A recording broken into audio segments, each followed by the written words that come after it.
exactly legal, but it is exactly awesome! Hello, everybody, and welcome to the Funsmiths. Episode 20. Huh. All right, yeah. Can you imagine? We've gone up to 20 episodes so far. Yep, that's 2 decasodes. I don't think that's wrong, as bad as it sounds. By decasode? Yeah. Decasode. It's like 10 episodes. Yeah, by decasode. Because it's 20, yeah. Oh, yeah, sure. Yeah, oh, yeah. Look at the fucking 5 head on you. Yeah, man. Everyone knows that I'm the smart guy. Yeah. I'm just a fucking 2 head.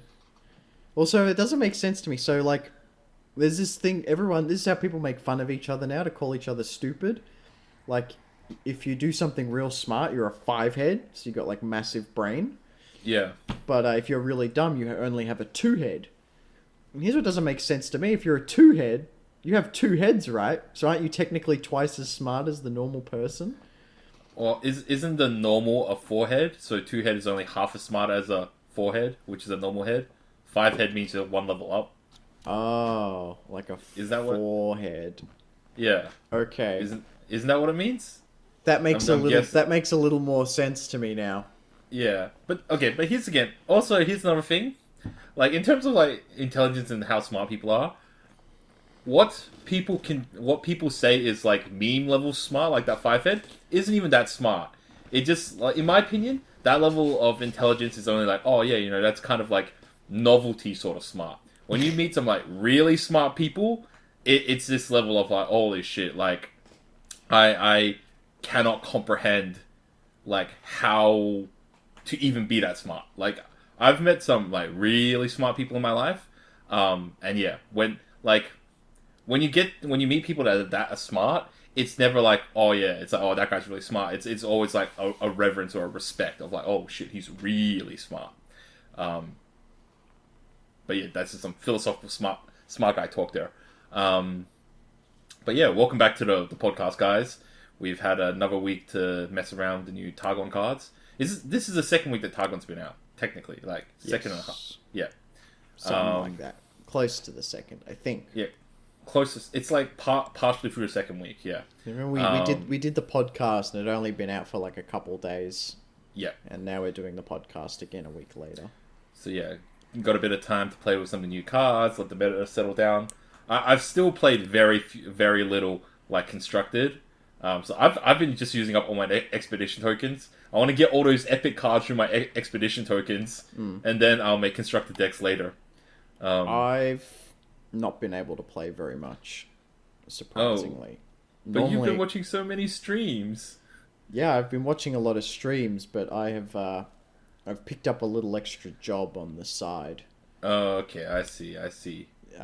Which does take up a lot of time. So I spend a lot of time. So I'm now the editor for a guy named Alan ZQ, who's my god, yeah. Alan ZQ. Oh. He's one of the big guys in the community, but he's in terms of his stream, but his YouTube channel's a little bit lacking, like compared to some of the other guys who get like 20k views a video. Sometimes even as many as like 100k. Like Mogwai, I think pushes like anywhere between 50 and 100k views on a video, depending on how like absurd the deck concept appears in like the thumbnail and the fucking and the title. So if you hear something like crazy, like ooh, amazing unstable Voltician deck, and everyone's like, oh wow, unstable Voltician, no one's ever been able to summon him. So a lot of people watch it, right? Most people just upload like gameplay shit anyway. But I managed to like sneak my way into the scene. Slide into his DMs. Is that how it works? I just made like real dumb, funny meme videos, and he just asked me to come on board. And I think it's pretty cool because we're kind of like the only one producing this. Like, I'm like the only person making this kind of content in LOR. So it feels kind of cool. But the guy I'm making it for isn't like one of these big fish like Swim or Mogwai. Not that I'll ever get like one of those guys. Because Mogwai does his own videos or like his girlfriend does them. Mm-hmm. And as for Swim's editor, whose name eludes me right now, but is also the same editor that Ross Boomsocks has. Is he one of the Game Grumps? No, that's a different Ross. Ross Yeah. Boomsocks is a funny name's like not- League of Legends guy, Yeah. and he's got a pretty big audience. Okay, cool. Yeah. So like that's like unattainable levels in terms of like LOR. Like these are people that are already set up, and it's all attainable if you set your mind to it. It's just a question of what do you actually really want and like how much you set your mind to it, man. I don't believe in limitations. I believe that you can get there if you set your mind to it and focus on it. I don't mind editing for other people. Like it's a pretty fun gig, and it's a little bit of a gateway into meeting some of these other people in the community. Like I've played some Among Us with some of the LOR streamers, and a lot of them recognize me. Like when I pop into streams, they go, "Oh, hey, all time." And I'm getting a lot of comments like, dude, the video was so funny, or like, hey, you did a really good job editing. And I'm like, oh my god, you're so nice. Like, I did... like, Yeah, it's good, right? Yeah, when people recognize you and stuff, yeah. So it's like, oh man, I really feel like I'm a somebody right now. Like, it's not realistically a huge amount of people, but it's more attention than I've had in a long... Like, yeah, people know Probably who ever. you are, yeah.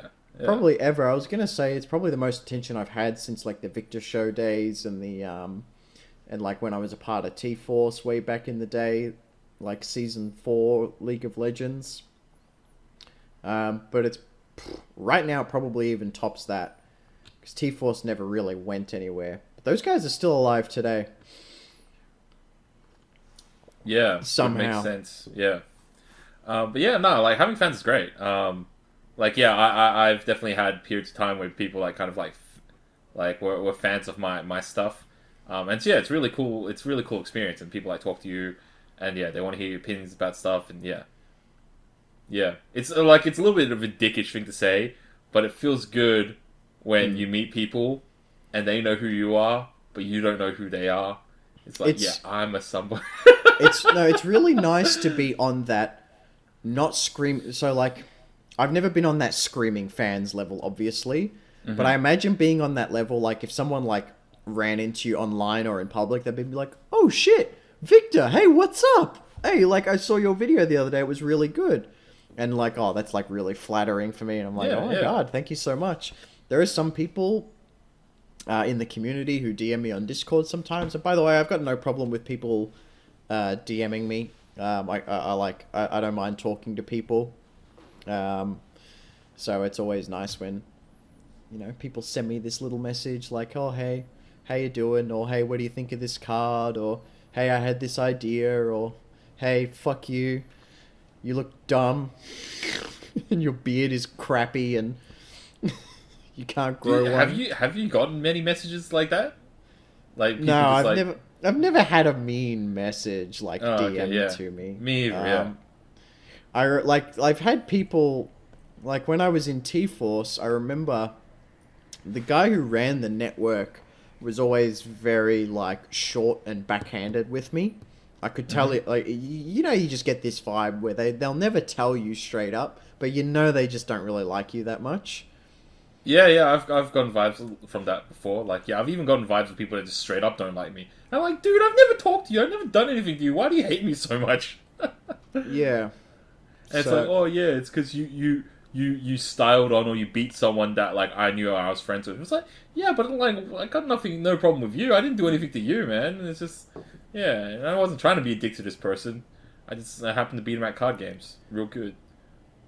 Yeah, I think it's a bit unfair, the sort of treatment you get from some people sometimes, because I do think about it from time to time. Mainly because I have friends in my personal life who don't like you very much. And it's based off one experience they had with you in one game. And now it's like forever, everything that will ever any time you will ever come up in conversation, or if they ever see you or see anything that has to do with you, they remember that one time you said like one thing slightly sternly in a video game, and it's like, oh, he's a fucking dick. I don't know why you talk to that guy. And even and even like in the card game community, sometimes like I hear people say that you like will say things about you, and I'm just like, I'm always like, you don't get it, man. Like, yeah, right, he's a little bit like, he might be a bit rough around the edges sometimes, like in person when you meet him, but like, there's actually a really nice, genuine guy that you're actually playing across the table from, and if you ever asked him for help with anything, he would find the time to help you, and it doesn't matter what it would be for. Yeah, well, yeah. So that's my public defense of GrandJ. To anyone listening that doesn't like GrandJ, this is one of my very best friends, and for very good reason. So, leave GrandJ alone! I'm just gonna put it out there that like I'm legitimately like for a long time I just legitimately just like don't care about the haters, right? So I guess this is like a lot of like when you speak to a lot of like YouTubers and people who have like been more successful and stuff, you ask us like, oh, how do you deal with the haters? They pretty much all say it's just like at some point you just phase them out. You just like when people like send you hateful messages or they crap on your work, you just ignore them because you're not even doing anything for them, right? What you're producing is for the ideally like 80-90% of people who actually love your stuff, right? Yeah. So that's what you focus on, like the people that you're happy with, right? That are happy with what you produce, you know. So yeah. I don't even bother with that. A lot of the time when it comes to haters, it's like personal insecurity, like feeling like, oh, you don't really like deserve the viewership you get, or like you don't deserve something that you have, and then when someone calls out, oh, you don't deserve it, it's like, it feels like a much more personal attack because it's something deep down that you might feel about yourself. Yeah, okay. I don't know if that's ever a feeling you've had with any of your insecurities, but I feel like it's very that way for a lot of people. All right, so in regards to that, okay, so the thing is that people see when you post stuff online, people see you at your best, but they never see you at your worst, right? So you could have achieved something or been successful at something, but they see the end result of you got there, and they might know, oh yeah, 6 months ago you were a nobody, right? But they didn't see all the hard effort and the hard work that you put in from that point to get to here, right?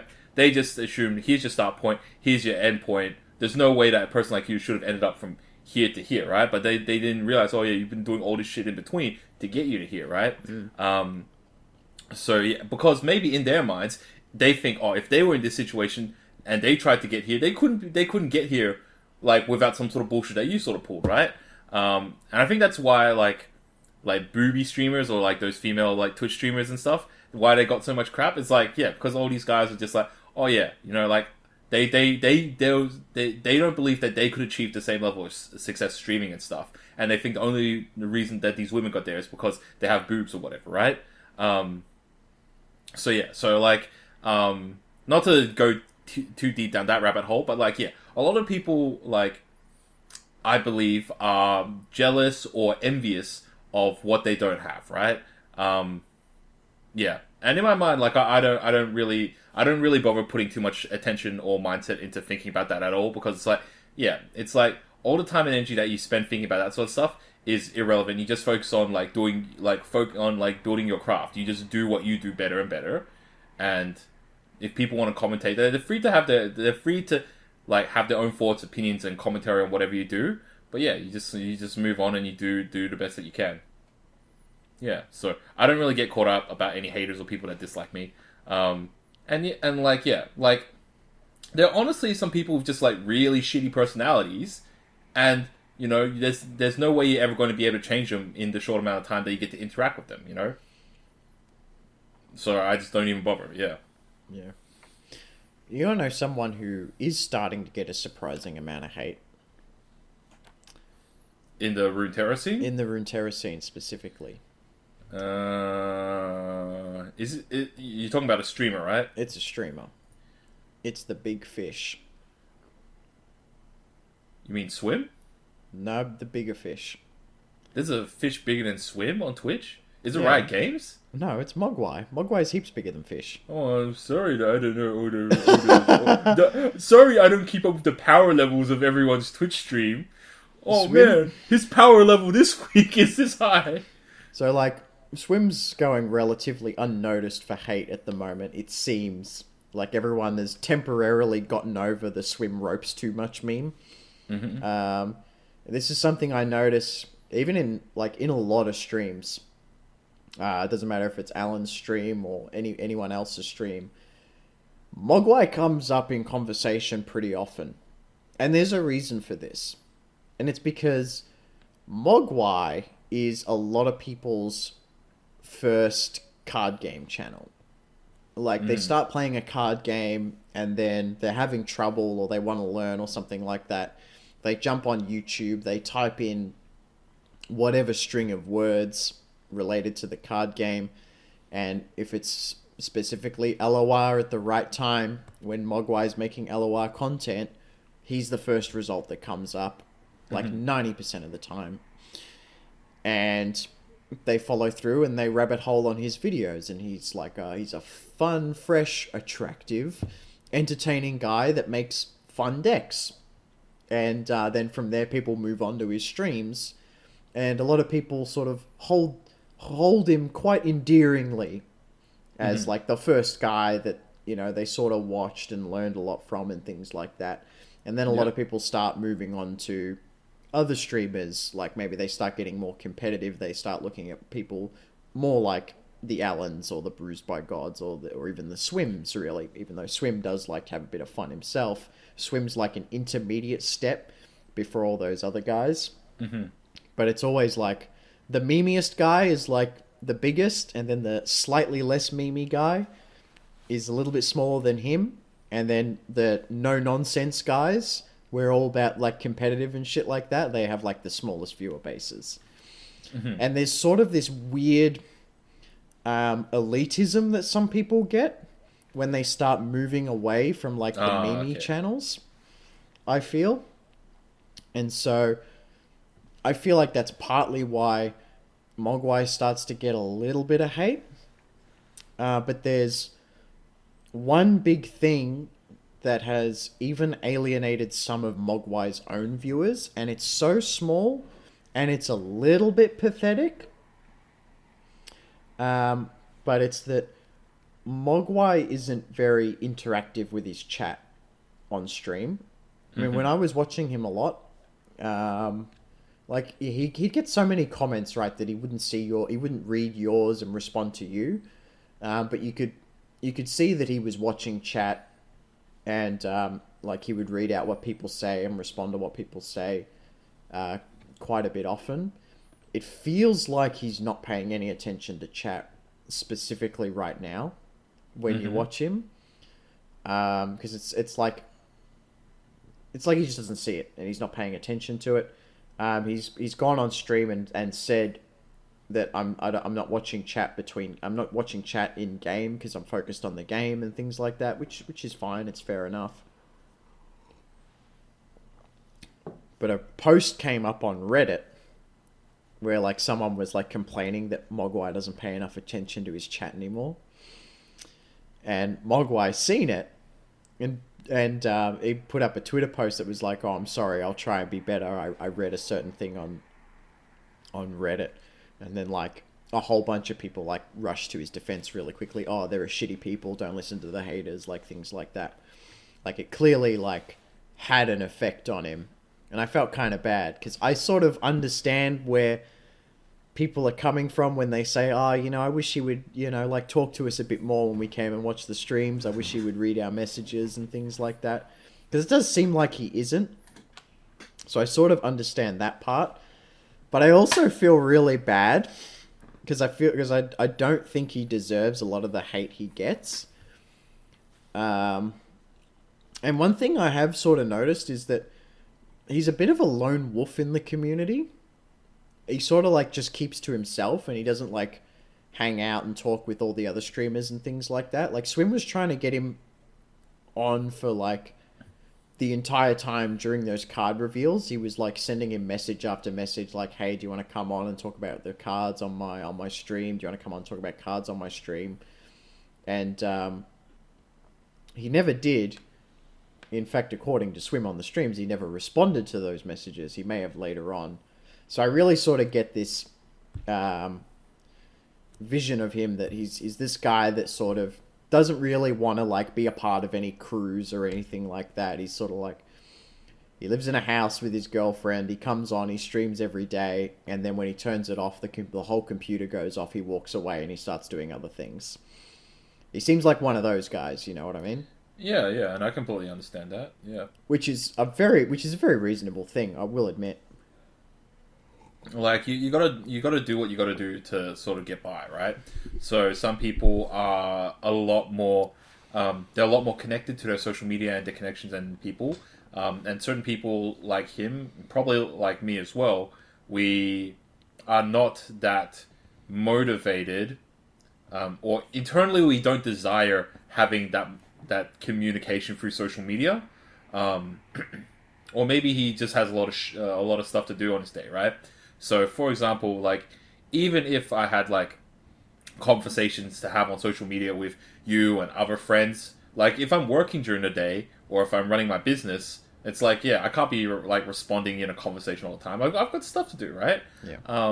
And yeah, so if he's legitimately got stuff to do during his day, and he can't just be responding to people, then yeah, that's understandable, right?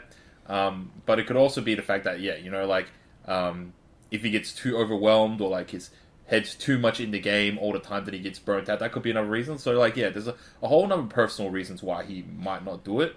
I think there's also a heightened expectation from him because of the way he presents himself on stream and in his videos as kind of like a more fun, entertaining kind of content creator, rather than making, like, the absolute best decks and the best guides and things like that. They're sort of like, hey, here's some underdog strategies that are pretty interesting, pretty fun to play.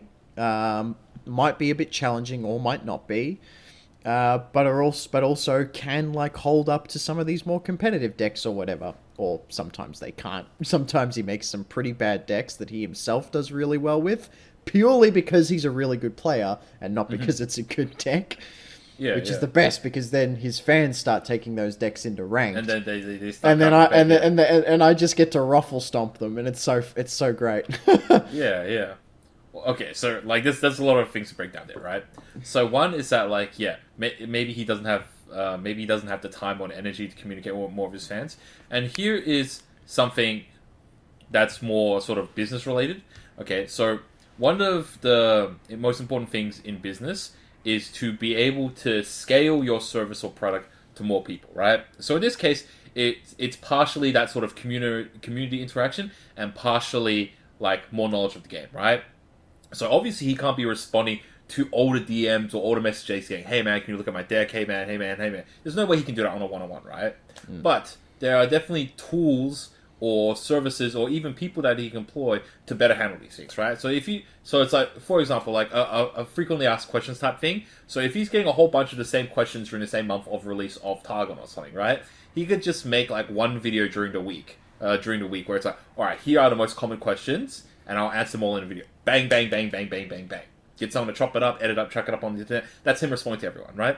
And so maybe, like, that's something that people want, right? It's like, oh yeah, maybe he couldn't respond to me directly because he doesn't have the time or whatever. But, you know, the fact that my question got into his video and he answered it shows that, oh yeah, he answered my question. I feel good. It's like he cares and stuff, right? People aren't so stupid that they think that a guy with, you know, thousands of viewers every stream and tens of thousands every video, like, people aren't so stupid to believe that, oh, like, he has to see and respond specifically to my comment in that kind of one-on-one setting.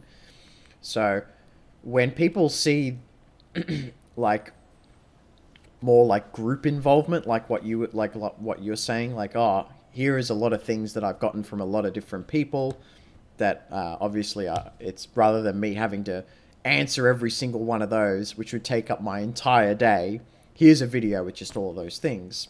It does show some kind of acknowledgement for your community and for your fans. And I will say, like, I feel like there's a certain expectation that fans have over him that he would be the guy to be more interactive, because he comes across as the more friendly, fun guy than some of the other dudes. But it just sort of turns out not that he's not friendly or a nice guy. I'm sure he's a really nice and friendly guy. But it's just like what you said, some people don't have that drive or motivation to, stay online long after, like, the stream's finished or the video's been uploaded, just like talking to fans and things like that. yeah, like, okay, so there's a couple of different things, a couple of different components to this, right? So, like, one component to it is that there are things that some people like and some people don't like, right? My job is I work in Excel all day, right? And surprise, surprise to you people out there, I actually kind of enjoy it, right? But something that I don't like is, like, doing video editing. I find it so monotonous, slicing this up and choosing which frame and doing all this stuff. I find that really tedious, right? I'm not a big fan of messaging people online and stuff. I'm much rather prefer to have a conversation and talk, right?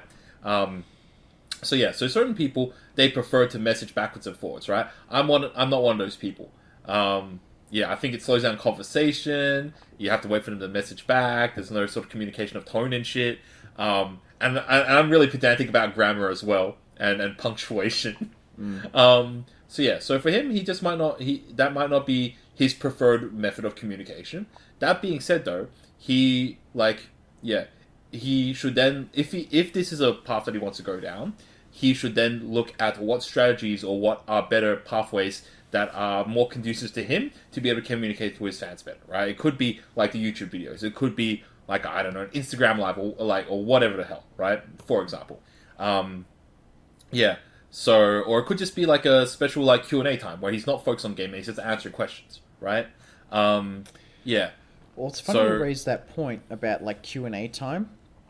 Towards the end of the Rising Tides, like before Targon came out, a lot of streamers stopped playing the game and instead just basically went online just to like talk to chat and talk about the new cards and things like that, and then pull on or like talk to other streamers who were around at the time. Sometimes a streamer would pop into chat and then they talk to that guy and then pull that guy into a call, and it was there was like no gameplay to be had. Like during that time, that's what Swim was doing. It's what Alan was doing. That's what some of the like smaller guys like Kuvera and all those guys were doing. Silverfuse. Mogwai just went down. He just didn't stream for a while. He was like, well, I've had enough of playing, so I'm not going to stream. Which kind of makes sense. Like, if you don't want to play, obviously you're not going to stream, right? But it seems like all these other guys were like, well, I don't want to play, but it's still my job to stream. What's like some other way I can still have fun and do this? So like they still go on for their 8-hour stream or whatever, but they're just like chin wagging the whole time. Yeah. Okay, so the second part is that, alright, look, there are some people that are just happy at the level that they're at, right?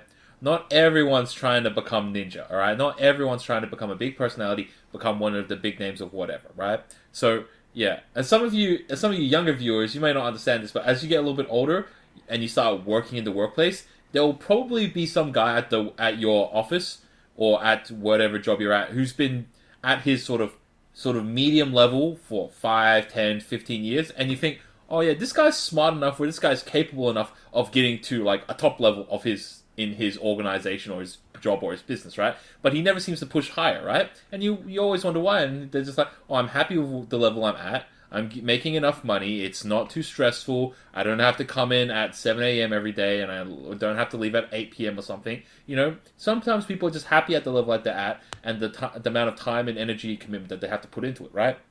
And so, yeah, it could just be that he's just happy at the level that he's at, and he doesn't want to push that next level where he's getting the Patreon, and he has to do fan stuff, and he has to do video stuff, and all this sort of stuff, right? Maybe he just doesn't want to push that level, right? And to be honest, from what I've gathered, because I know very little about him, to be honest, but from what I've gathered, and from my experiences playing cards, he just seems to be someone who likes playing and experimenting around with toys, right? So it's very similar sort of mindset that I have. Is that you get a whole bunch of cards in a set, all right, and you think, oh yeah, how can I combine these cards for interesting things? It's so that deck building and that strategy building is where his interest is, right? It's where my interest is as well. Like I like playing around with cards and just experimenting around with stuff, right? So what people kind of misunderstand about his stream, I would assume, or I would deduce or gather, is that his stream is more so him enjoying playing with the tools and the toys in the game, and you just happen to be there on his journey with him, right? And he happens to be a good communicator, and he happens to have a good personality, right? So he's not there to try to teach you. He's just there enjoying what he's doing, and you're along for the ride, right? Whereas, like, other streamers, like, I don't know, if I had to take a guess with someone like Swim, he's trying to lecture you. You know, he's like a professor, and he's like, all right, cool, here's my analysis, and here's my studies, and then here's him giving a lecture telling you about all this sort of stuff, right? So Swim's stream is much more aimed towards that communicating or conveying information to you, whereas Mogwai, from my understanding, seems to be just like, yeah, you know, here's him doing his own thing. You're free to join in to like be along for the ride, but he's not there to try to cater to you. And I think it's unfortunately because he's such a like good communicator and he seems to have a reasonably good personality. People seem to think that, you know, he's trying to be your friend and he's trying to be a community guy. It's kind of like that nice girl at high school or uni. She's just nice to everyone, and you think she's trying to like get with you, and then she's just like, "Oh, I'm just nice to everyone." So, "Oh, I thought you were like trying to like communicate to me that you like that you wanted me or something." It's like, "No, I'm just nice to everyone." So, yeah, people get mad when the girl is like not that into them. Yeah. Oh my god, that's totally it. These guys think Mogwai wants to be their friend when he's just like friendly to everyone. It's a really good way to put it. I think that puts a really nice cap on the discussion. Anyway, I do kind of feel a little bit bad that he's getting, treated this way by his own community, but it's whatever. Yeah. But in summary, if you don't like his streams, you can send him a DM. Or like a message or like a whatever. A tweet. To say, yeah, a tweet or something. And he can either take that feedback on board, or if not, then just find a different streamer that you like. And it's like, oh wait, but you can't find another streamer? Like, you can't find another streamer that's like, is not as friendly or as good than this guy? Well, sorry, well, that's all you got, man. So it's either, you watch his stream or you watch someone else's stream. Mm-hmm. Yeah. You know? Anyway. Guys, stop hating on Mogwai so much. I don't care. Feel free to hate on him. It's your own time and energy. Just do whatever you want. But he feels sad. And it makes me feel bad, because I don't want him to feel sad, because I kind of like him. Anyway. Yeah. That's the thing. But also, look, man. Like, okay. All right. Like, I don't know if Mogwai has a job or a business or has like an income outside of streaming. Does he? Do you know? Does anyone know? He doesn't, right?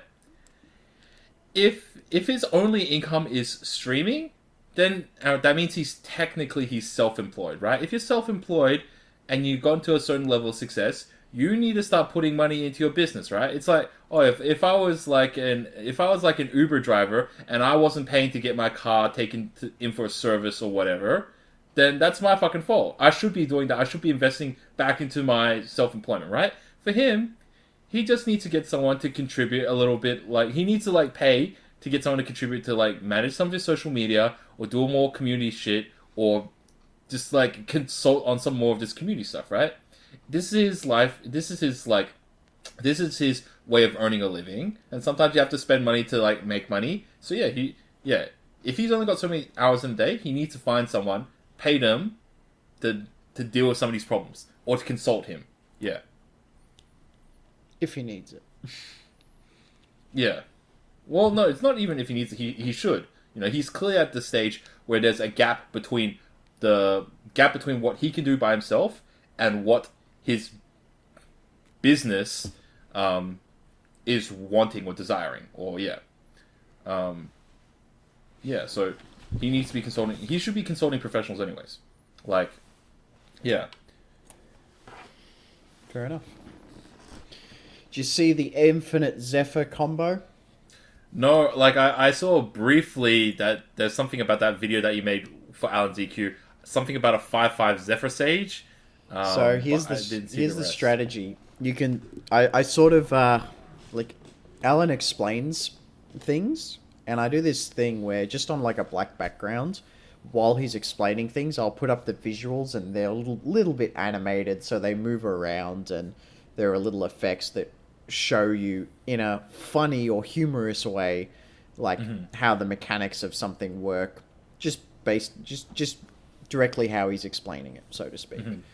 So, either Swim came up with this concept, or someone inspired this concept that Swim made a stream all about, which was making Zephyrs 0 mana with Revitalizing Roar, and then using your 6 mana Zephyr on your 0 mana Zephyr, on your now 0 mana Zephyr, and then it would create another 0 mana Zephyr in hand, so you keep playing infinite amounts of 0 mana Zephyrs by just keep copying themselves.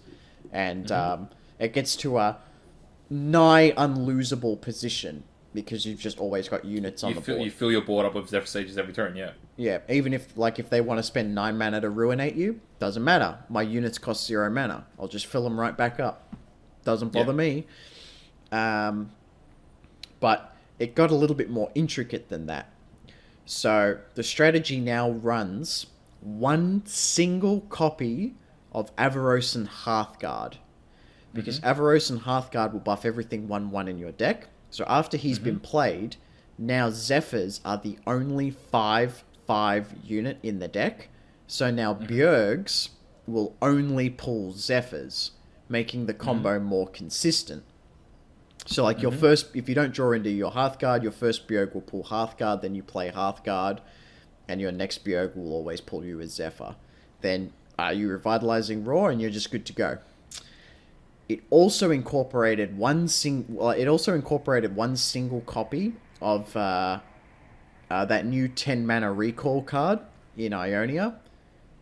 Oh, that recalls everything? Singular Will. Yeah. So it recalls everything but one of your units. Yep. So like you can play all these Zephyrs for free, and like your opponent might fill up their board to respond to you, having all these Zephyrs because they need blockers, and then you just send every unit back except for one, and just replay all your Zephyrs. All your stuff, and it becomes a really strong combo. So Swim made like 3 videos on this. I made one video with Alan. It took me a long time to make this video, but like I said, I don't know if I said it on or off stream, but we have a very different direction with the kind of videos that I make compared to what, the normal guys are making. So like they're just uploading like gameplay or whatever. I'm adding like animation, and I'm cutting out a lot of boring parts of a card game, which most guys won't do. Like, it's like, oh yeah, every turn, every play is important or whatever. People want to see that. But I'm not making a gameplay video. I'm making like a funny, entertaining video that just happens to be about cards. So I'm going to cut out those turns that are just like him drawing and playing shit. So most of the video, it just goes straight to, I'm playing Revitalizing Roar now, and here comes my first Zephyr. And it gets like straight into it. After I do that explanation part of the video. We do 2 games showing him doing the combo. This is Alan doing the combo, beating his opponent. He even beat like a late game Asol with this strategy pretty convincingly. And then we get into the 3rd game. He comes up into a mirror match. And in this mirror match, they both got their Zephyr combos off. Which means it's basically stalemate. Yeah. Like you just both keep running waves of them into each other. Yeah. But like the opponent played like a couple more Bjergs or something like that. So he had less cards in the deck. So basically, Alan just had to keep passing till they win. But this guy decided he'd be a dick about it and just keep playing as Zephyr and running down the timer.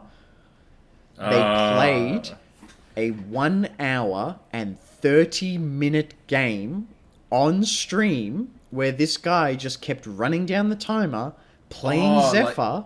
It wouldn't even make a difference because he would just burn a Zephyr to play another Zephyr. Yeah. And he wouldn't... Oh, yeah. And then even if Alan didn't do anything, he still had to hit pass and shit to go back to him. And then he would just... Oh, okay.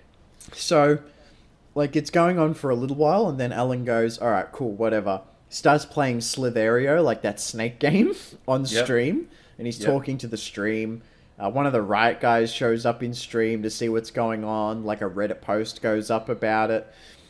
Alan's just like, it doesn't matter to me. I'm getting views. Look how many more people have joined. During that hour, he gained like 10 subscribers.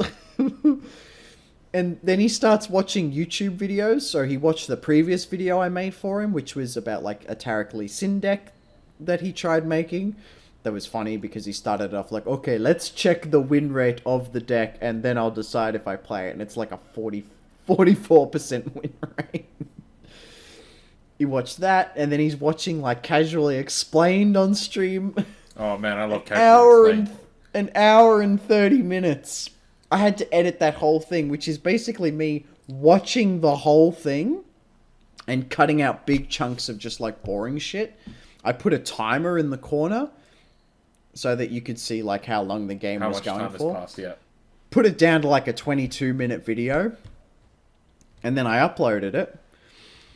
And got really good feedback. Everyone loved it. I was asleep while it was like gaining its traction. And then like I'm popping into streams and everyone and some of the other streamers are like, "Hey, that's Alan's new editor. Hey, we really liked your video when he was held hostage by that like Zephyr guy or whatever." And then someone says to me, "One problem, Victor." I said, "Oh, what's that?" "You should have included the second 1 hour and 30-minute game that he played almost directly after that one." Holy shit, okay. It happened to him twice, and I didn't even know. Like, was it a different guy, or was it the I same think it guy? was the same guy. Oh, okay. And they just did it all over again. The game went to an hour and 30 minutes and then just ended, because apparently games can only go an hour and 30 minutes in Runeterra before it just like crashes or whatever.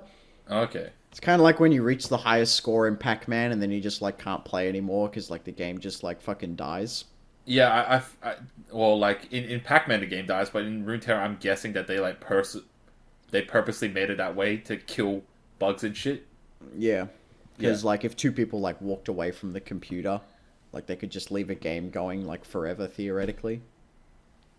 Yeah, but it's more like if there's a bug that fixes a game, after a while it will automatically like close the game so that you can log into the game again. It's just like a bug prevention shit.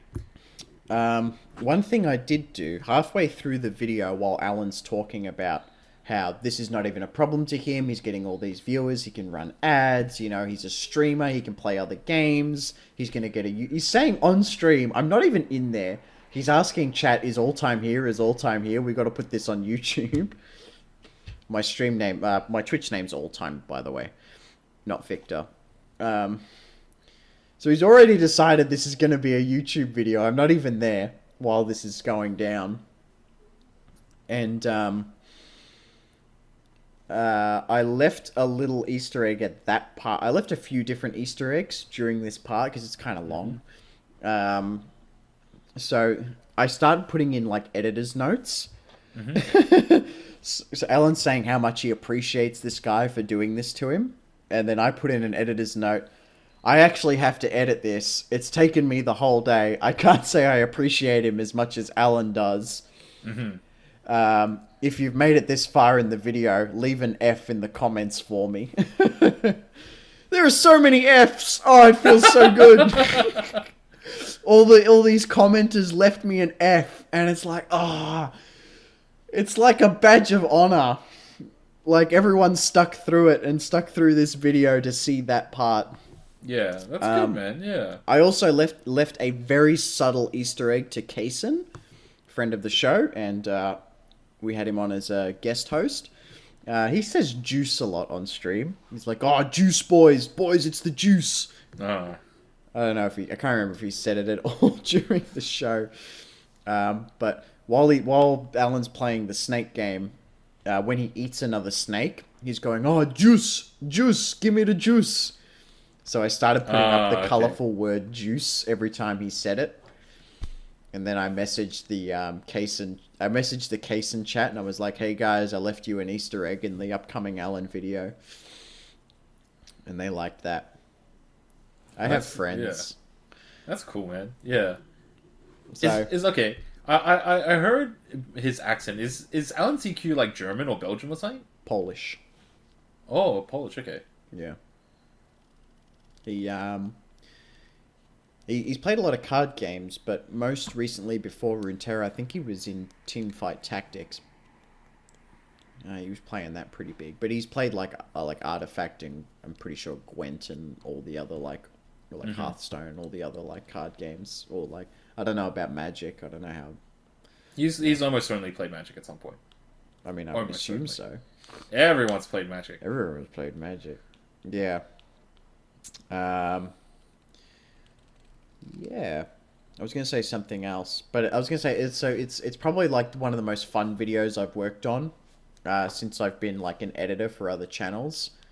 But also like there's a lot of feedback when it comes to editing for Alan that like doesn't come editing for myself, and also doesn't come very often when it's like I've made 2 videos for Sick Motion, who's like a League of Legends guy. And sometimes I wear his like hoodie on the show because it's a comfortable hoodie. But like I made a League of Legends video, which is just like ripped a whole bunch of clips from him, and it was like fun gameplay, and a few people who are still watching Sick Motion were like, "Hey, all time great video, whatever," and that felt pretty good. Didn't do great. Like he's uploaded like full gameplay videos that have done better than what I made, which is a little bit disappointing, but the response was still pretty good. I made a. Now I don't want to. Thankfully, no one who watches Sick watches this podcast, nor does Sick watch this podcast. Sick's really boring to watch right now, and he's really in this like streaming slump, that is basically tanking his stream like super hard. And he played Fall Guys one time on stream at the end of the stream, and he was having fun, and it was really enjoyable, and it was really funny. And so I said to him, I'm going to edit the Fall Guys stuff, because the Fall Guys stuff is just way too much fun not to edit. Whereas like the League of Legends stuff, it's like, yeah, alright, most of your viewer base only comes for League of Legends, but it's the same viewers every time in less numbers. Mm-hmm. So it's like, yeah, I can keep appealing to your broad, like, I can keep appealing to this guy's broad mass, but it's not bringing in any new people. It's bringing in the same people who are getting more and more bored as, like, the months go on or whatever, or the years go on. It's like, League of Legends is just not sustainable at this point, but because he's got it in his head that this is the only thing that gets me views, nothing else is worth it. I may as well not stream, I may as well not make content if I'm not getting views. And it's like, feel like you've been a little bit too big for a little bit too long, and now you still think you are like a big guy. So I find it very frustrating, because like it's not fun editing League of Legends stuff for him, because he's really quiet now when he plays League of Legends. He doesn't interact with chat anymore when he plays League of Legends. He spends most of the time in another window while he's playing League. He's watching another window, and GrandJ disconnected again. I'll just finish up and then we can take a break. So he's in another window watching like the stock market, because he trades in Bitcoin, and that's where like, oh my god, he's making most of his money right now. Is he's just sitting there watching Bitcoin and not paying attention to the game, not paying attention to the stream. And so I'm slowly trying to talk to him and get him to stop fucking watching Bitcoin while he's playing the game. And he's admitted himself, when he watches the Bitcoin and plays the game, he doesn't play as well. And he feels like him having good gameplay is like one of the most important things to him being successful. So it becomes very difficult. and like the videos just aren't good to edit because like I need to like cherry pick some like pop off moments, but now I have to cut out every time he rages about something, and it's the same speech every single time about games being a coin flip and teammates being idiots and things like that. And he goes a bit harder than he probably should as well. It's like it's not the same as like the stream I used to watch, so it's hard. But then he plays Fall Guys and it was really fun. I made a video about that, but the video didn't do. The video did like about a fifth as good as like the League of Legends one does. I'm gonna have a proper look at the analytics pretty soon to see like how many of these people are returning and how many of them are like new. And then maybe I can just talk him into like, hey man, at the very least, just play like 1 hour at the end of every League of Legends stream, just something else. Like buy a game on Steam, play it, and then refund it at the end of the stream. And like, let's just like, can we at least like start throwing some shit at the wall to see what sticks? But this is more like, I'm really loyal. I'm really loyal to this guy, and I kind of feel bad that I'm giving a lot of attention to Alan's videos right now, because Alan's a lot more fun to edit for than Sick is, and there's a lot more content worth making over there. But anyway, we'll take a quick break, and then we'll be back with custom cards.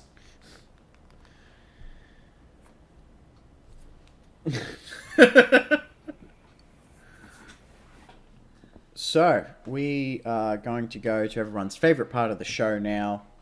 We're going to look at some custom cards. Yay! And to start off the list, we are going to look at last week's contest winner.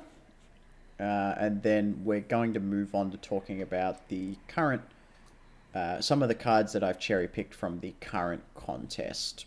So when you say contest winner, you mean someone that won a contest on like Reddit or something, right? Yeah, so these are all taken from the custom LOR Reddit page.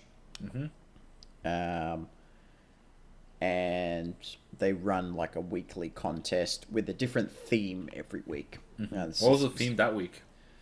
That week, they were basically just doing custom cards for like the new expansion. Okay. So they wanted to throw in some, you know, cards that fit within certain archetypes that are already established within Call of the Mountain. Okay. And yeah, this is the one that won, and it looks pretty cool.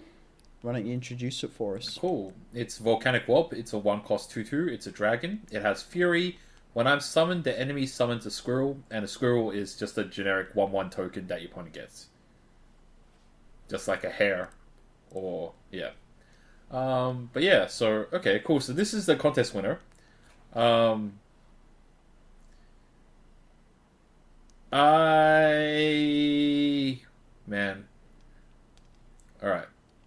So I think that this card okay, so I'm not blown away by this card. Like from a design perspective, right? So look, yeah, it is interesting that he does have the Fury mechanic, and he does give your opponent a token to sort of ideally sort of build up his Fury. But yeah, okay, so like from a like maybe not lore perspective, but in terms of like a translation of what this card is to like the actual card game, I don't understand how a Volcanic Warp gives your opponent a 1/1 token, right? So like it doesn't have to be a squirrel token, but like yeah, why does a Whelp give your opponent a some sort of token, right? It's not like it's giving it like an egg token, or it's not like giving it a water token. Like, yeah, what is the story behind Volcanic Whelps that makes it seem relevant that your opponent gets a token, right? So I can understand with that wolf card that Freljord has that gives your opponent a hare token. You know, like I understand it's like, yeah, the wolf gives your opponent a hare and he's trying to chase after the wolf, right? But why does the Volcanic Whelp give your opponent a token? Yeah, if anything, what would be like, if anything, a Volcanic Whelp. Okay, so when you think like a whelp, it's just like a little hatchling thing, right? So that relates to the size or the cost of this card. It's like a 1 cost, it's a whelp. That makes sense, right? But yeah, so like a whelp is something that's kind of in training, or it's like something that's going to grow and develop, right? So yeah, this doesn't So yeah, and that's kind of like what the Fury mechanic relates to, but I'm not sure about the Squirrel. Like, I guess from a gameplay perspective, yeah, like the whole point is that he's supposed to give your opponent a Squirrel, and he's supposed to like run into a Squirrel, he's supposed to challenge a Squirrel and grow and stuff, right? But yeah, so I don't understand why your opponent gets a Squirrel. Yeah, so I think maybe that part of it could be tweaked up a little bit more, or something that would sort of connect more, like from a thematic point of view. 2-2 is fine. Yeah, 2-2 is fine. Although he is a whelp, so technically, like, I would lean more towards like a 1-3 or something, right? Because it's not like he's like particularly powerful as a whelp. I would have figured like a 1-2 or something like that. 1-2 might be a little bit low, because I think the whole point of this is that he's supposed to be another one of these cards, similar to that Solari guy and the Pirate guy, that he's supposed to be a 1-cost 3-3 under very specific conditions, which I guess technically this guy can, although if he does eat the Squirrel... You'd have to heal him, though. Yeah. Like, the Squirrel will deal him 1 damage, and then he'd become a 3-2, which puts him below curve on, like, those potential, like, 3-3 1-drops. Yeah, but he's still bigger than, like, vanilla 1-cost 2-2s, like Chifria and shit, right? And he does have Fury. So I think the 1-cost 3-2 with all the other Fury shit is fine, considering Fury has some value as well. Yeah, like, okay, maybe if the Squirrel had Vulnerable or something, then I can give it some sort of value. Because you play this on turn 1 with an attack token and they just don't block, right? Yeah, well, that's the whole thing. It's like your opponent doesn't have to doesn't have to block or attack with the Squirrel, right? Yeah, if he gives your opponent some sort of like a vulnerable Squirrel or something, I can see that. Like, what do like whelps even eat, right? So like, okay, because I guess technically dragons and stuff, they're all like mythology. So how do little dragons grow up, right? They hatch from an egg, and what happens next? Well, I used to have a book that could tell you all about dragons. It was called Dragonology, and I don't have that book anymore. I don't know where it is. Yeah. But I might have been able to look it up for you. Yeah. Or yeah, if it like I don't know, like yeah, if dragons are like what you call it, if they like fight in the nest and like eat each other and stuff, then yeah, it could be your opponent gets like a weak whelp or some shit, and he's like feeding off his brethren to grow stronger. That could be a thing, right? I mean, like sharks where they eat each other. Yeah, exactly. The egg. Shit like that, right? So it could be like, I don't know, like volcanic whelp or something, and it gives your opponent like a 1/1 like shitty whelp with vulnerable. And so the whole point is that he's going to eat like other whelps in the nest to try to grow stronger. Maybe that's a thing, right? That's yeah, just little tweaks like that. And I think that would have increased the thematic value of this card. Yeah. But yeah, that's all I can really comment about this card. In terms of gameplay, it's probably fine. Yeah, gameplay it's fine. It's balanced. But I think thematically they could have done something a little bit more and made the card a little bit more interesting. Yeah. Cool. So we'll move on now. So and then just maybe as a little tidbit more, right? Okay. Like maybe just as a little tidbit more. Maybe he could have like a death ability or something like so like maybe he could have a death ability, like say on like when he dies, play a random dragon from your hand with the same attack power as him. So it could be like, if you can build him up to like the 4 attack or the 5 attack, and then he dies, it's like he's no longer the whelp. He's like the whatever dragon that sort of replaced him. Seems more like a 2-cost dragon to me. Yeah, but like so. Yeah, but the thing is, you have to like fury him up to whatever point. Yeah, but like it'd be the same thing. Yeah, but it seems more fitting to be on a 2-cost dragon than a 1-cost dragon. Yeah. Okay. So in terms of balancing, it could be that. Yeah. But I think that there's more thematically that they could have done with this card. Sure. So yeah, thematically, this card doesn't blow me away. Which isn't to say that it's a bad design or whatever. I'm just saying that here is how I would critique it personally as a game designer or card designer's perspective. Yep. Anyway, this card was made by a Radier bot. Now, the next cards we're going to talk about are a few that I've cherry-picked from the current competition, which the rules of which are create a card from any region that didn't get a complete set this expansion. Yeah. So, anyone who didn't get like a new champion plus like follower cards and things like that. So that would be what? Demacia, Noxus, Bilgewater, P and Z. Yeah. I think so that's pretty much it. I think that's the only 4, and I've picked one. I picked basically one card from all 4 of those regions. Okay, cool. So, let's have a look. So the first one we have by the Jelly Dude is a 2-cost fast spell, Goad. Choose a unit. It must attack this turn if able. Draw a card. Okay. Oh my god, this is such a Magic the Gathering sort of effect. Yeah, it's such a Magic the Gathering sort of effect.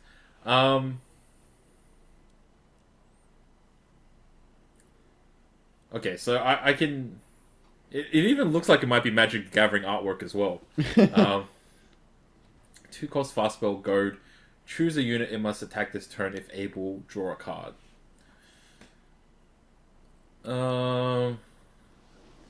Alright, so I can understand how Goad translates thematically into the game. Yeah. And then draw a card. Yeah, okay, that's fair enough. Yeah, okay.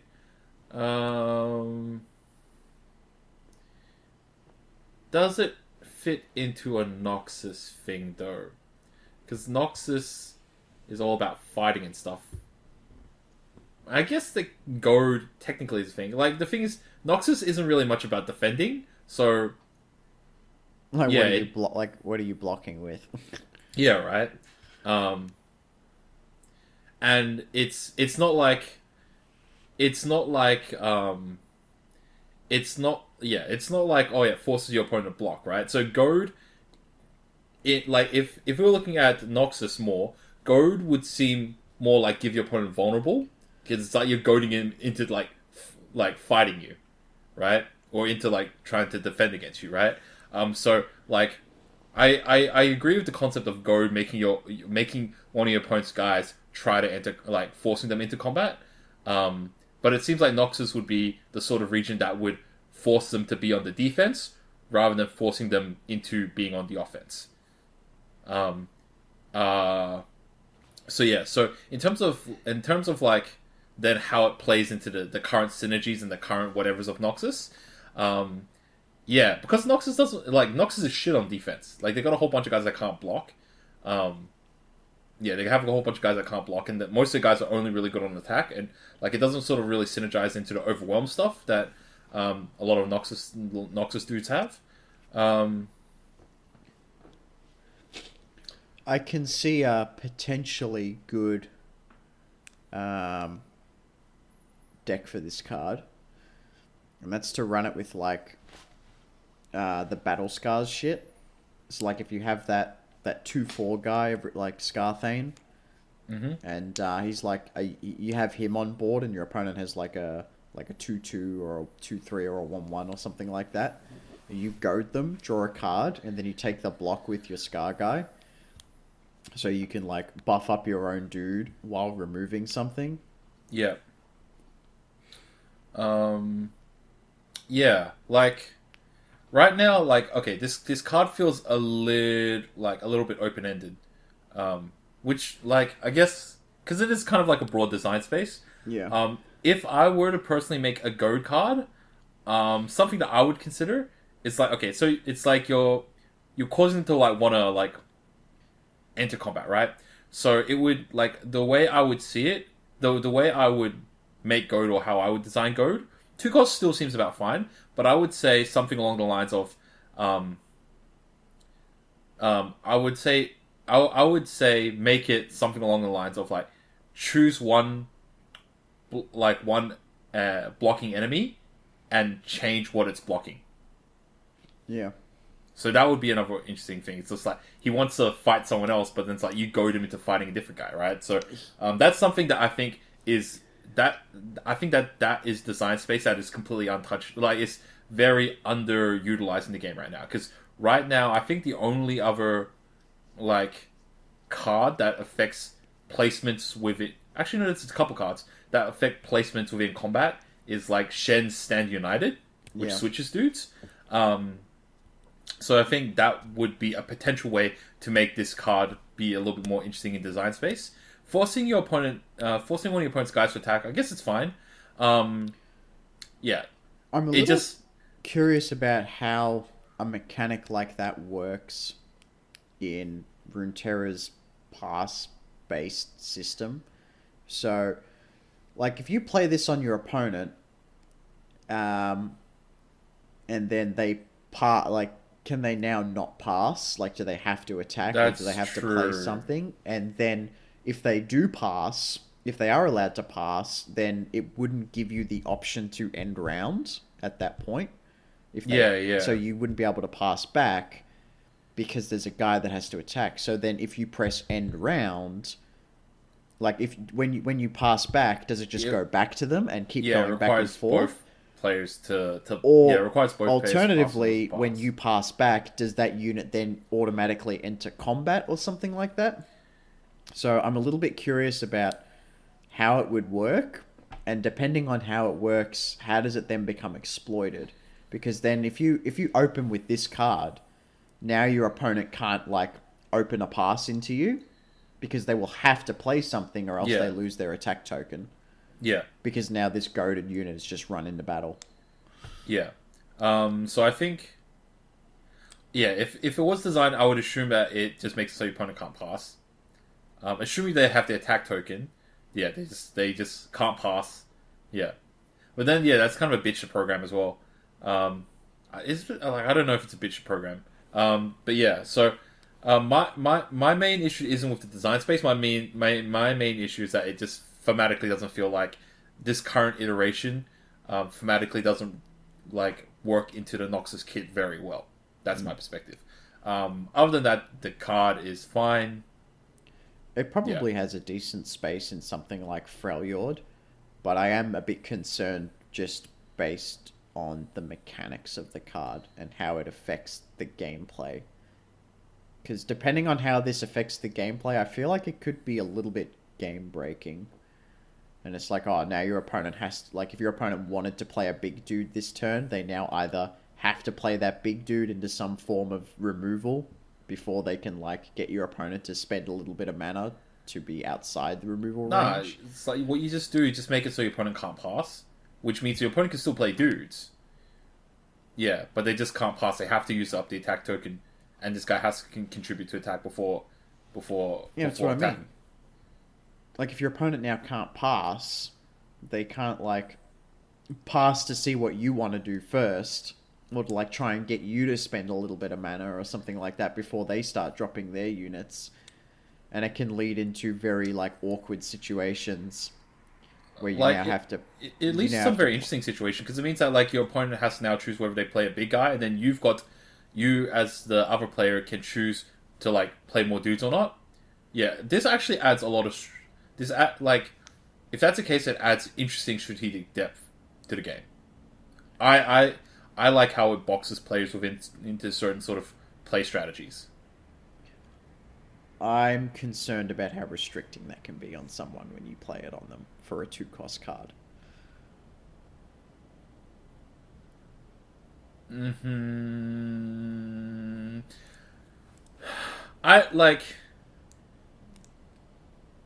For a majority of players, this is a very Runeterra unique problem, by the way.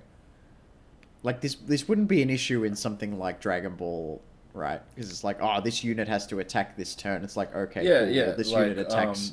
This unit attacks your leader. Yeah. But like this, because of the back and forwards nature of this game, I think maybe 70-80% of for 70 to 80% of players, this isn't even a big deal. 70 or 80% of players aren't even considering the back and forth passing nature of the game all that much. This is one of those cards that for for like more basic and lower level players, this is like that doesn't cause any pressure to them. It's only becomes significantly more relevant at higher level play when you can force your opponent into sort of certain psychological traps. That being said, though, yeah, I don't think it's an issue. I don't think it's like that restrictive. Next cards. Yeah. Next card is Jelly. Okay, so Jelly Trickster. All right. So Young Jelly Trickster. It's a 4-cost 1/2. It's got elusive and what the hell's that one? Attune. Your favorite keyword. Yeah. On play, if you behold a monster, summon a Guard Jelly Brother. And a Guard Jelly Brother is a 4-cost elusive attune deep 2/2. Okay. So if you behold a sea monster, summon the other guy, it's a 4-cost. And the other guy can potentially be a 5/5. Deep gives +3/+3, right? Yep. Okay. So for a 4-cost not sea monster,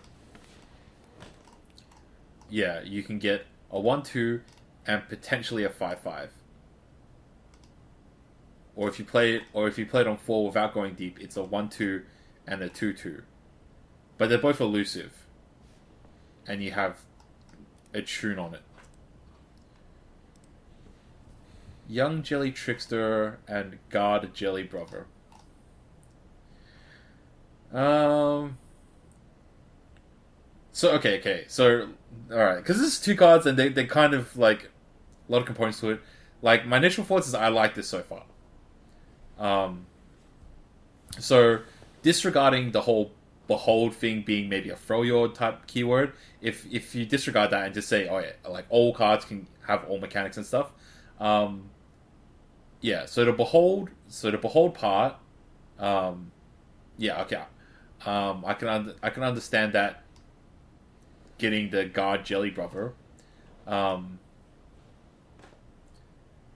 If they both have a tune though, technically the Jelly Brother doesn't even matter if he has a tune because the tune is on play and this card summons the Guard Jelly Brother. Summon actually triggers a tune.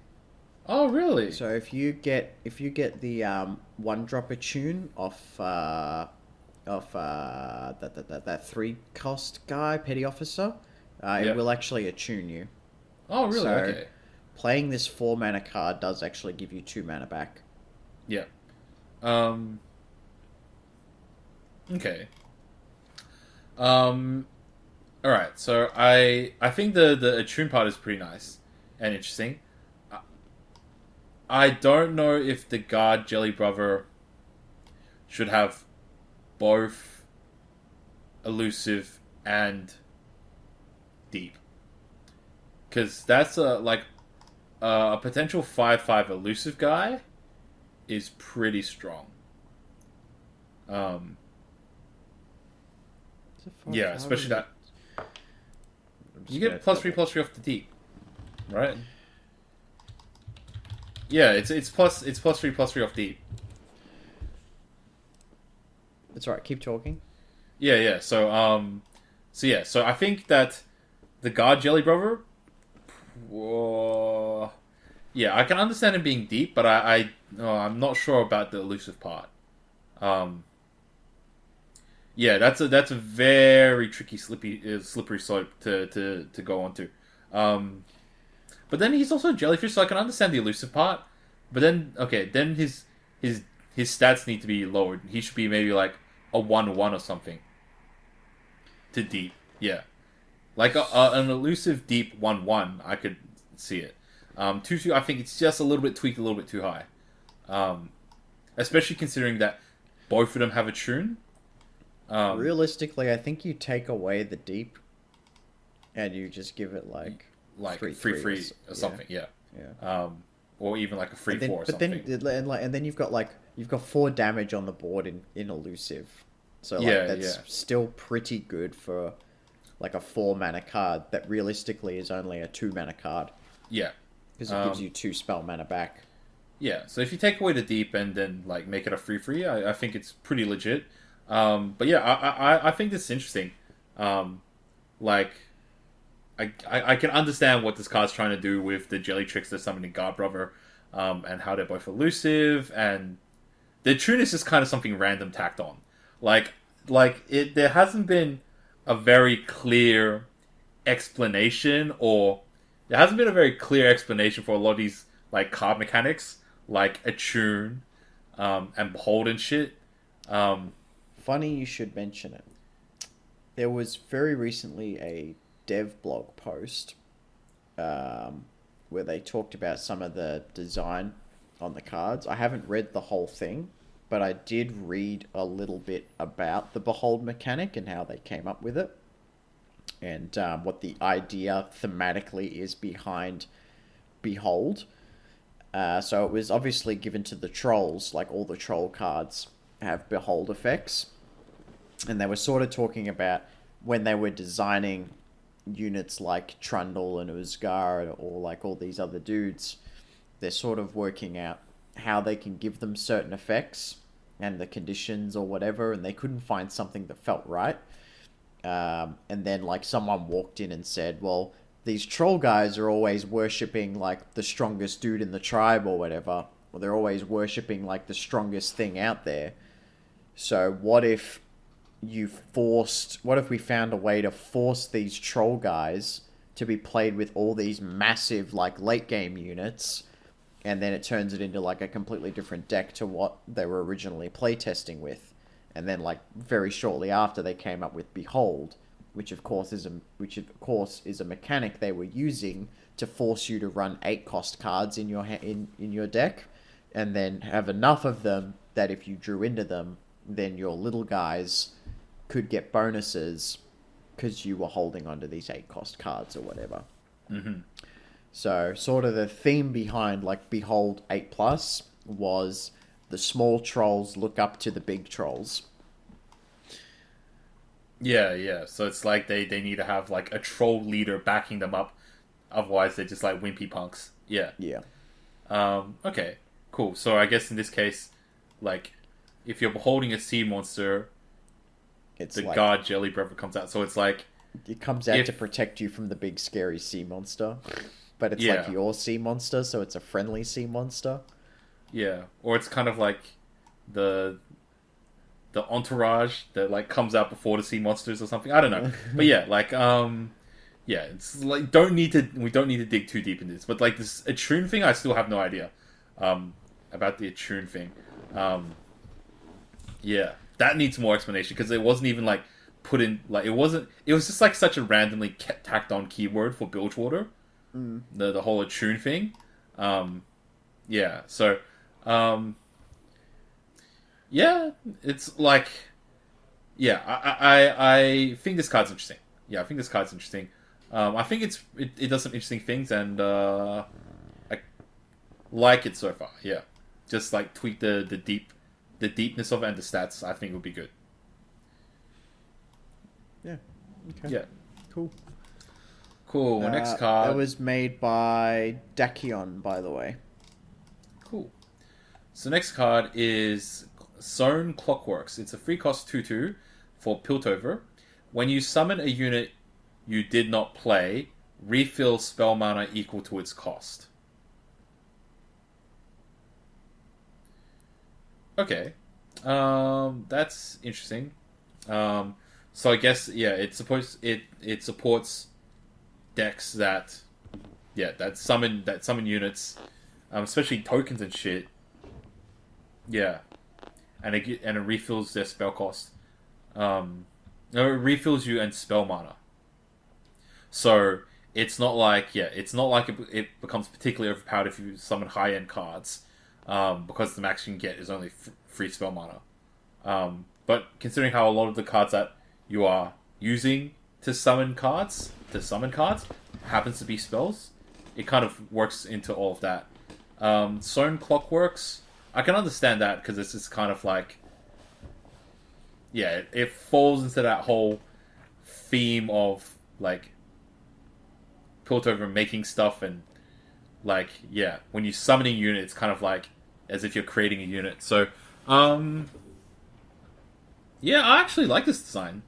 I think this like I actually like this design a lot. Yeah, I am pretty happy with this. Yeah,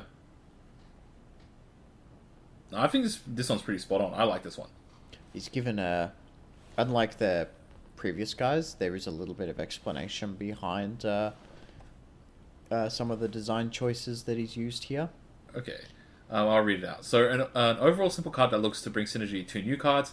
Tri-beam Improbulator, Sown Clockworks cost free, so it increases the numbers of Tri-beam Improbulator. If you play another free cost card, TBI will refill your spell mana, deals free, and summons a free cost unit, being very cost effective.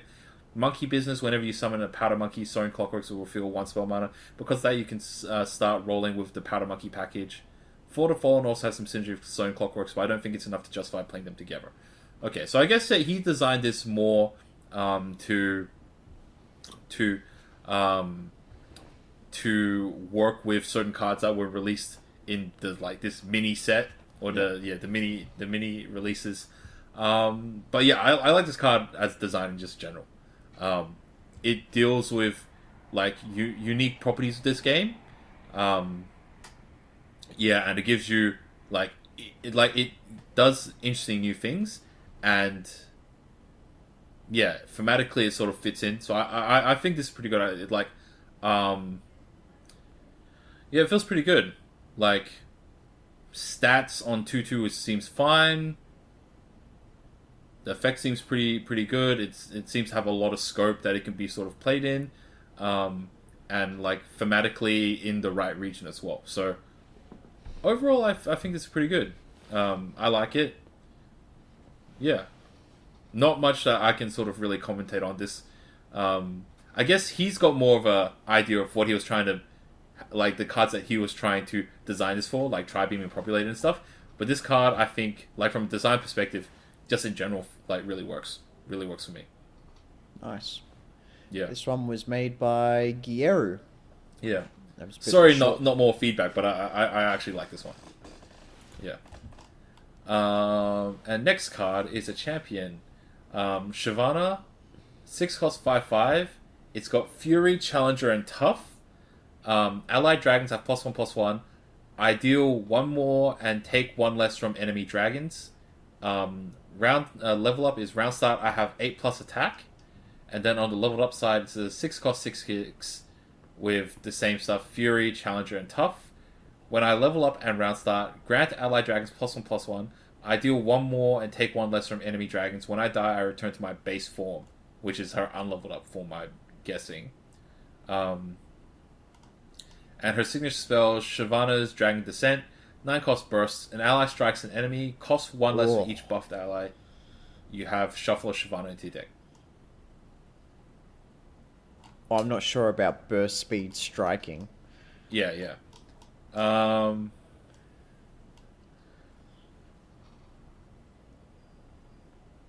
Yeah, do you have anything to say?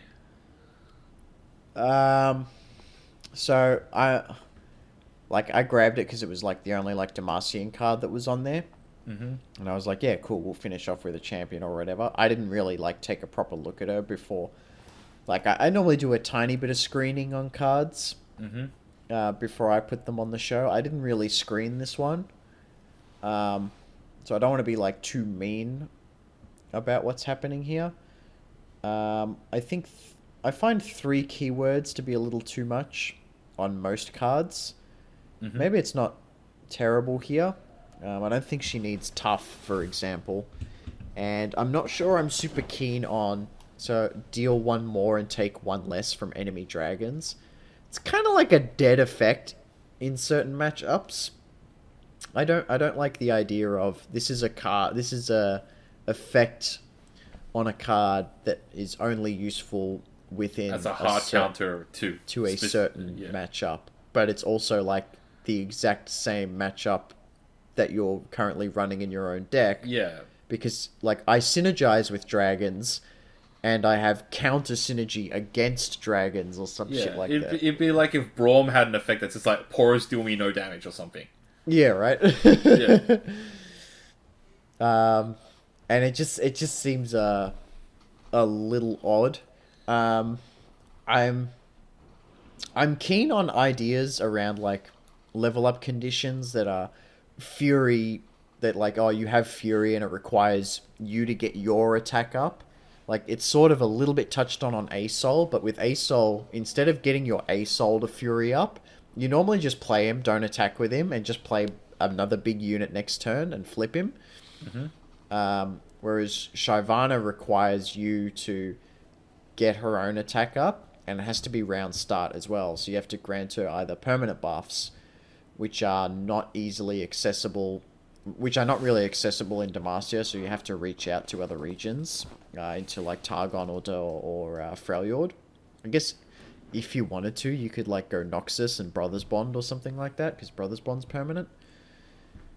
But it seems like the best way you're going to be flipping her is in like a Freljord or Targon with gems or some shit like that. But I like, or you just kill 3 units, right? you kill 3 units. 5/5's a bit behind curve for a 6 cost card. Yeah, but not considering that she has 3 keywords though. She does have 3 keywords. But there are certain units that are coming out on the same turn that's like she doesn't really matter. I guess she has Challenger, so she picks her fights, and then like you can like build her up. I don't think there should be any burst speed damage in the game for your enemy. I can't agree with that as a design decision. Even at 8 mana, at 9 mana, I'm fine with you putting a card in the game that is just an ally strikes an enemy, because we have like 3 cost Whirling Death, but it requires you to be in combat, and we have 5 cost like Concerted Strike, and those are both like fast speed spells. Yeah. So they're not. Yeah. So like clearly the whole burst speed is it doesn't fit within the current design space of like Runeterra. Yeah. So that's definitely changed to fast. Yeah, so like a card like this can only exist at fast or slow speed.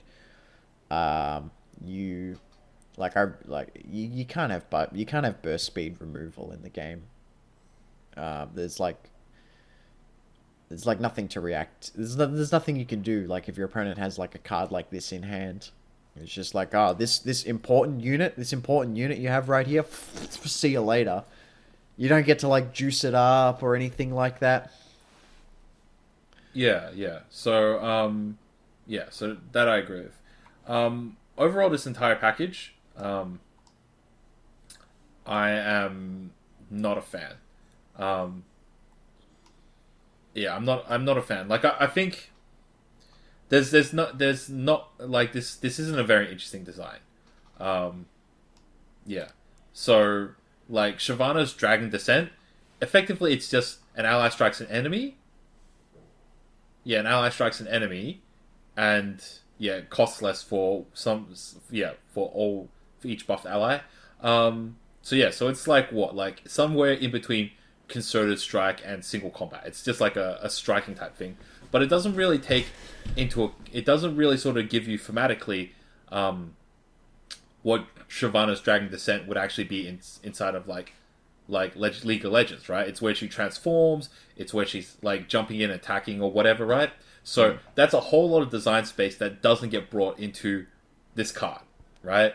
So it could be augmenting some of her abilities or some of her attacks, could be potentially giving like a dragon challenger as well. So like, yeah, it could be something like, oh yeah, strike an enemy and then also give a dragon challenger for the turn. You know, it could be something interesting like that. But this is like, yeah, not very inspired, right? In terms of Shyvana as a card, like this, yeah, they just kind of they just threw a whole bunch of keywords that would be cool if they were on this card. But I think in terms of balanced design, probably didn't need to have all these keywords. Like, because we know, for example, for sure that Shyvana's coming out, right? And she's almost certainly going to have the almost certainly going to have the Fury keyword, right? As for the other keywords, I'm not too sure about. There's probably not a bad chance that she has Challenger. But yeah, yeah. So, as for the ability to augment dragons and stuff, if she does have an effect like this, it would probably be more aligned to the Fury keyword as opposed to be more dragon aligned. So yeah, so yeah, so and the whole effect of giving allied dragons +1/+1, that's like such an overused. It's like in terms of card games, it's such an overused trope. It's yeah. So I think I'm not particularly inspired by what this could have been. Plus, Shyvana, she's not really like a dragon commander or something, is she? Right? Isn't she? No, she's a Demacian soldier that just happens to be half dragon. Yeah, right. So I think that so I think there could have been more thematically that could be drawn from that. Honestly, everyone, even I've said it, when we sort of look at a lot of the dragon cards, it's yeah, we just wait and see what Shyvana has. If we really want to delve into Shyvana's lore, she's not really affiliated with the dragons. She's very loyal to Demacia, she's very loyal to Jarvan, and she's just a soldier, right? So I don't really realistically seeing her having an effect that synergizes with dragons specifically, and it would be pretty weak design to have her be the champion that just counters dragons. That just seems really odd and weird idea to put on a champion. There might be some kind of card, kind of was that 3-cost obliterate all units that were summoned but not played this round or some shit like that? Yeah, Shadow Isles one, yeah. It's a very specific card for a very specific situation. But that's a situation that is at least applicable to all regions. So yeah, it's wide enough to be applicable to all regions, right? Whereas 6 out of the 8 regions just don't have dragons, right? Yeah. And I realistically, chances are Shyvana could be a very generic Demacia unit that just has a specific effect and fury, right? Yeah. She might even have some weird transformation into the dragon mechanic or something like that, but I'm not really sure. Yeah. I'm guessing that she'll probably have some sort of fury mechanic. Okay, if I had to take a guess. Okay, so because I have played quite a bit of Shyvana in League of Legends, right? And the thing is that when she turns into a dragon, most of her more single target abilities all become AoE types effects, right? So the burn leaves a trail, and then when she leaves a mark, she spreads a cone and shit. Yeah, so I could potentially see her. That. Sorry, what? They changed that, by the way. She Oh. doesn't shoot a cone anymore. She shoots a single fireball, but it explodes, so it's still a radius. Okay. Yeah. So I could potentially see something more along the lines of Shyvana,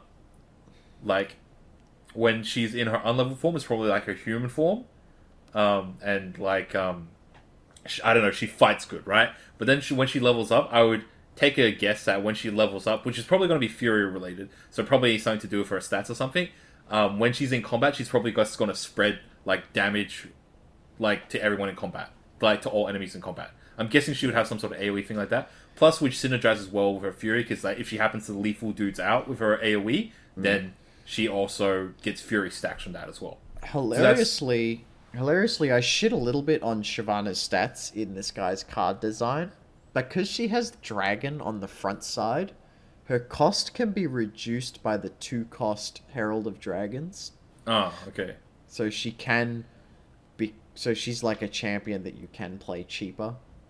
So if anything, that means, I'm guessing when Shyvana does come out, she probably won't be dragon on the front side. That's kind of what I figured, right? Yeah. Like they because she'd be like dragon on the backside, human on the front side. They probably won't give her dragon on the front. Yeah. Like, this is the human side. The backside is the dragon side. And if there was, like, a human keyword or something in the game, the backside wouldn't have the human keyword, so to speak. Yeah. But yeah. Yeah. I think that, like, yeah, there's more that... So I think that this card can go back to the drawing board. Yeah. In terms of what I think he'd get right about the card... I think round start I have 8+ attack is very likely. Fury is pretty much an obvious. I think 6 cost is probably where I would expect her to be. And I think I realistically see her potentially having Challenger.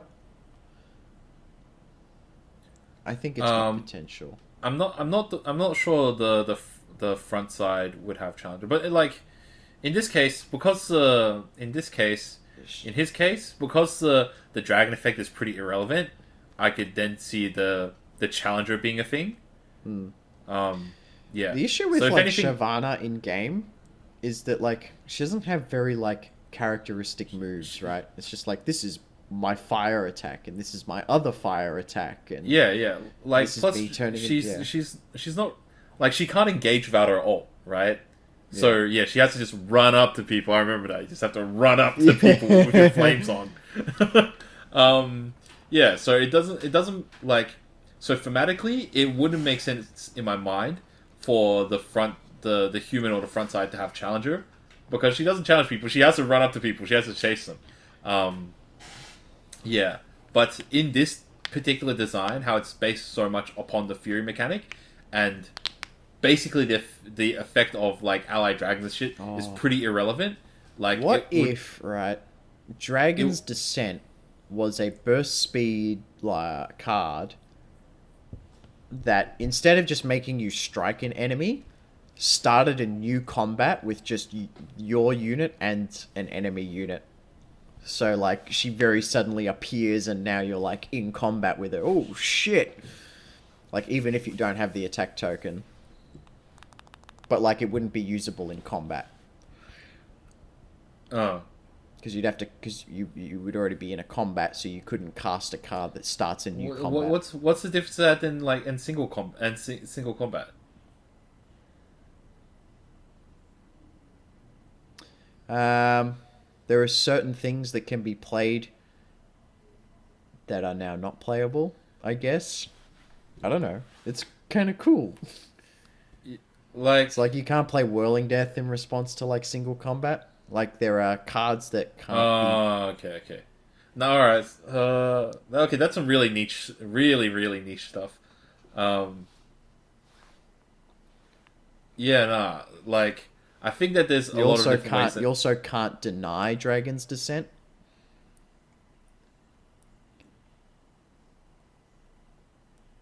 If it's a burst spell. If it was a burst spell, right? Yeah. So it's like it's still a delayed combat, but because it doesn't put a token on the board, you can't interact with that token. Oh, And, I understand what you mean. So it's kind of Things, like how things like granting spell shield to a unit in combat with Bastion wouldn't do anything because you'd be like fighting. It wouldn't be spell based combat. Yeah, it would kind of be like. Yeah, I see what you. It's kind of like how. Yeah, it's kind of like how Quinn does her thing, where when she enters combat, it just creates a Quinn that challenges your opponent's shit straight away. So it's kind of like a burst spell, just like pull some dudes into combat and shit, right? Yeah, I understand that. Yeah, I think the burstiness is kind of interesting. But I think there's like this whole thing needs to like go back to the drawing board to be reworked from the ground up. Yeah, I think there's a lot of work here. Sure. That was the last custom card arena. Yay! Because there are no more reveals, we don't have to spend 3 hours on a single pod every week. We can sort of have an easy one. Yep, easy one's good. Anyway, let us know, of course, any feedback. And if you made it this far, leave an F in the chat. Alright, yeah. We'll see no Fs in the chat. Oh, man. Yeah. And Alright. be sure to like the video as well if you enjoyed it. And hit that subscribe button. We're back every single week with a new podcast. Talking about more fun things, being very casual. We're not like those other podcasts. Yeah. It's like we tell you it's an LOR podcast and then we dupe you into just like some generic talk show. Yeah. Yep. That's pretty much us. Yeah. But yeah, until next time, Funsmiths out.